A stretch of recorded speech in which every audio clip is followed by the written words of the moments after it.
Good morning. For my Watchman Wednesday report today, June the 25th, I'm going to talk about two books. The first one is called At the Edge of the Universe by Sean David Hutchinson.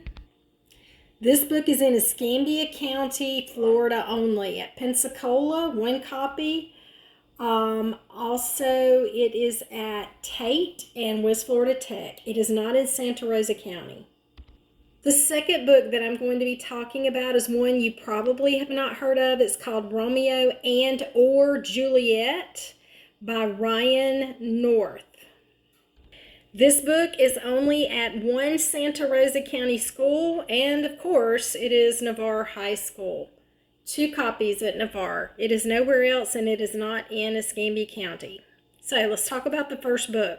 This Sean David Hutchinson book was published in 2017, and it is unmediated, which means we don't really know the audience genre according to the Destiny report that Escambia County has listed.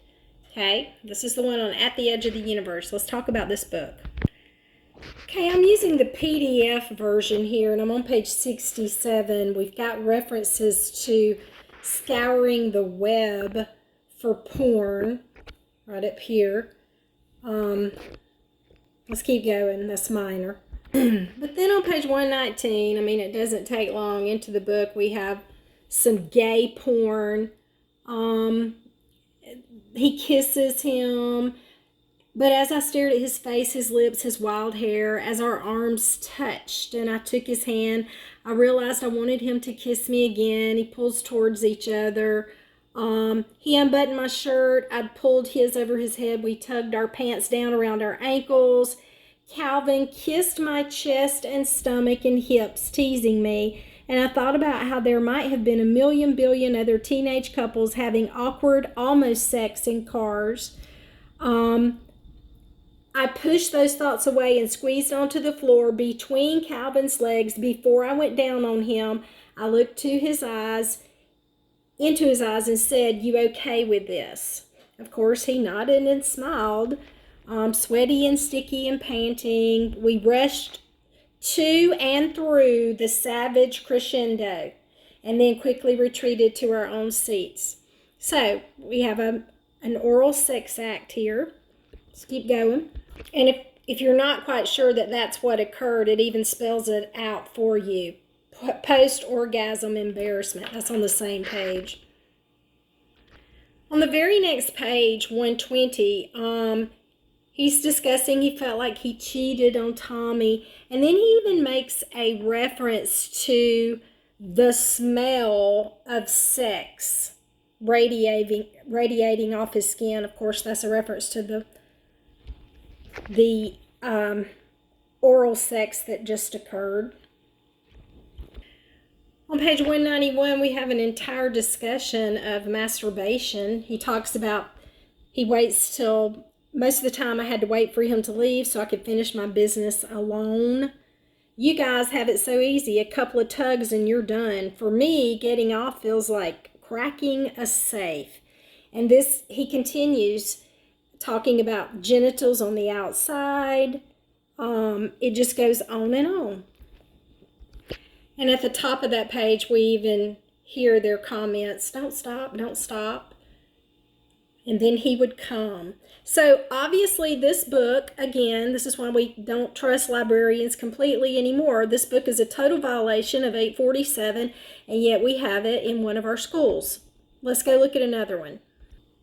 How is this book beneficial to our children? The next book, Romeo and/or Juliet by Ryan North, I was so upset about because, of course, as an English teacher, you know that I take the classics so seriously. This artist has taken this book and tried to modernize it. He's taken the play and he's tried to modernize it and make it funny. And in doing so, he has all kinds of sexual innuendos and situations in the book. Now, the way this starts out, kids will choose the various endings, which this is not a new concept. We've seen this a lot, but children like it. So, you read a passage and then you choose what you want to happen, and it'll take you wherever. So let's look at this. I first saw a mention about as big as a rooster's testicle, and I thought, okay, that's not that bad, especially for a high schooler. Remember, this was found at Navarre High School.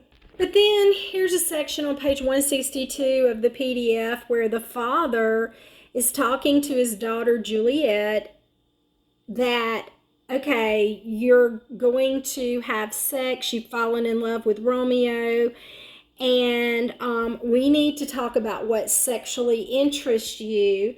Of course, Juliet's embarrassed. He says, you're not a little girl anymore.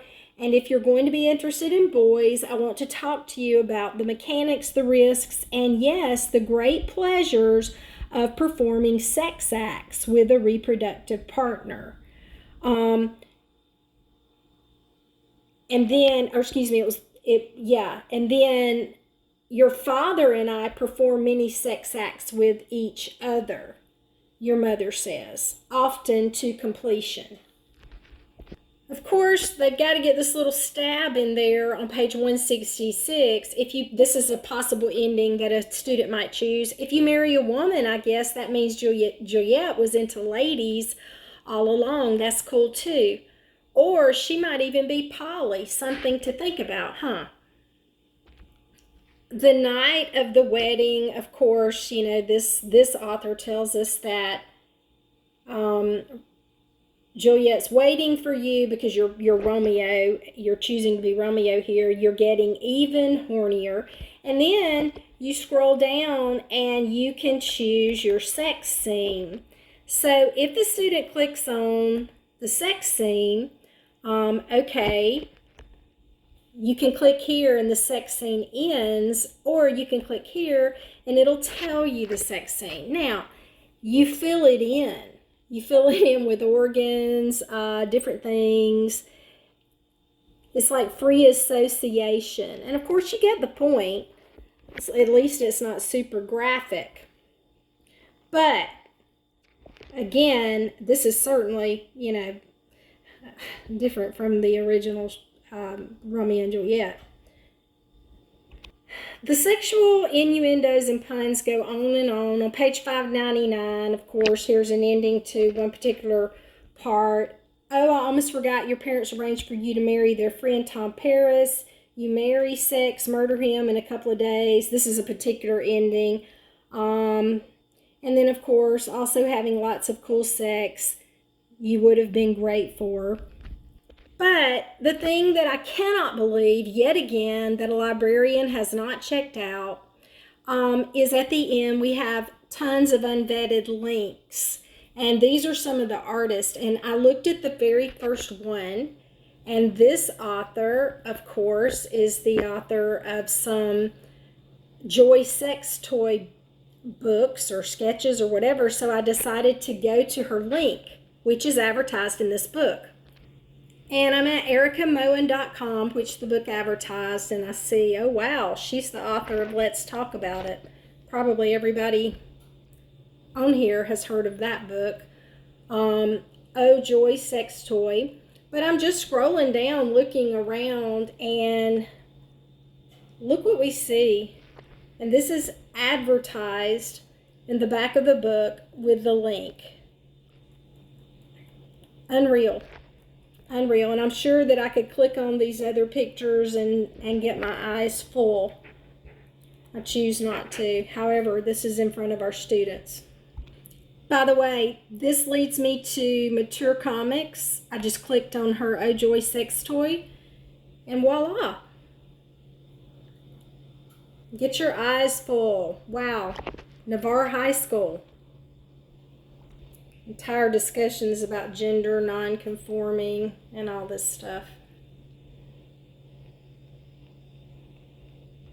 So here is where we have come. These are the classics that we are providing for our minor children in our public school systems.